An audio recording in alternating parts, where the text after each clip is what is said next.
Être ami en affaires. L'outil d'aujourd'hui, puisque j'ai promis un outil d'intégrité tous les jours, l'outil d'aujourd'hui, c'est être ami en affaires. Est-ce qu'on peut être ami et faire des affaires? Pendant des années, j'ai cru que ce n'était pas possible. On ne pouvait pas être ami en affaires. Parce que si on est ami en affaires, et qu'à un moment donné, les affaires sont compliquées, ou qu'il y a de l'argent en jeu, ou qu'il y a des enjeux compliqués, l'amitié va forcément prendre un coup. Ou l'amitié va même nous compliquer les affaires. Ça, c'est quand je ne maîtrisais pas assez l'intégrité. Quand vous maîtrisez l'intégrité, que vous avez une parole qui est d'un haut niveau, que vous faites ce que vous dites, que quand vous ne faites pas ce que vous dites, ça peut arriver, vous réparez, vous assumez.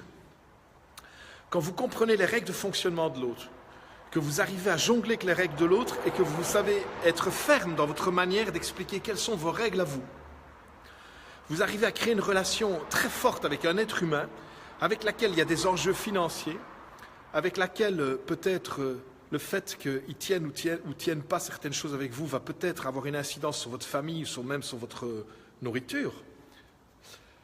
Tout ça peut fonctionner et jongler dans l'intégrité.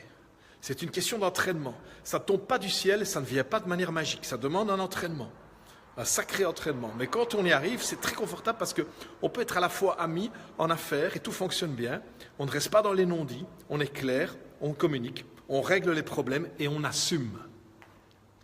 Je vous souhaite une excellente soirée. Je me réjouis de vous voir le 24 janvier. Je suis dans une soirée magnifique ici.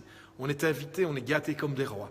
C'est une soirée magnifique, c'est sublime. C'est un client et un ami. Et c'est un vrai bonheur.